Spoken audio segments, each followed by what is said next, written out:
igicamunsi cya Noheri, uwo munsi ntazibagirwa, nibwo nafataga urugendo nateguye ntashidikanya, narubonyemo byinshi cyane bitazamva ku mutima,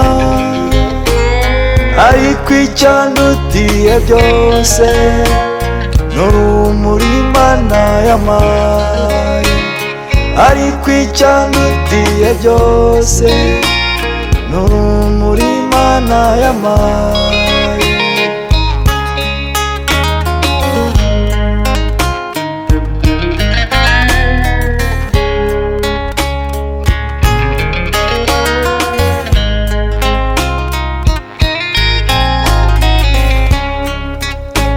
Aho nari nagendereye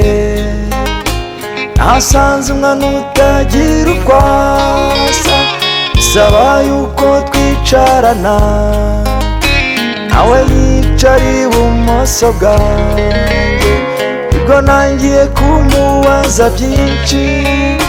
yuko numvaga mwikundiye, twaraganiriye bishyira kera, asezeranya ko azansura, twaraganiriye bishyira kera, asezeranya ko azansura.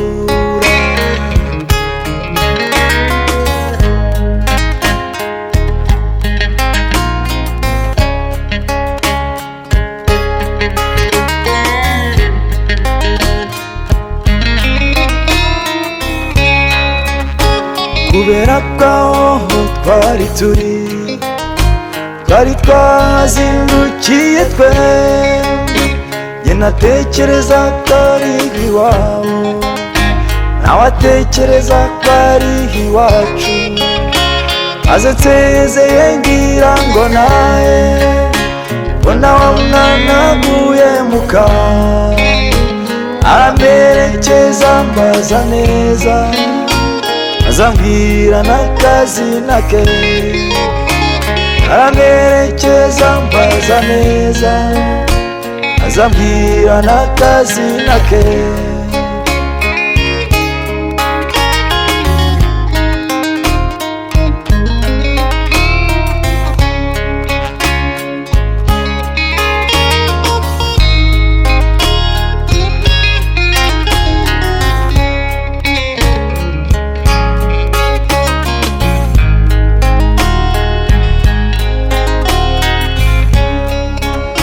Singiye kubeshya kizira,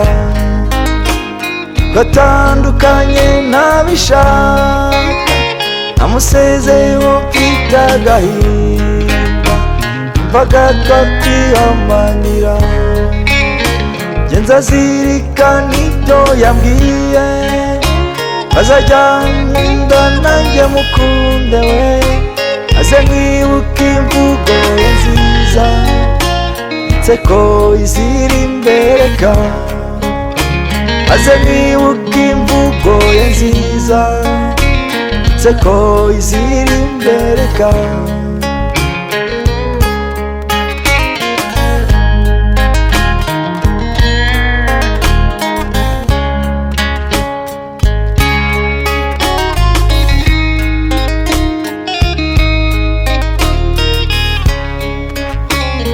Ariko Imana ntibishaka, n'ubundi niyo yaduhuje, izamanagura amarira yose, tuzongere tubonane, uwo munsi nzashira agahinda, yuko nzabonana n'umukunzi we, Esiteri mwana wacavuje, burya Imana ntigena byose, Esiteri mwana wacavuje, burya Imana ntigena byose, Esiteri mwana wacavuje,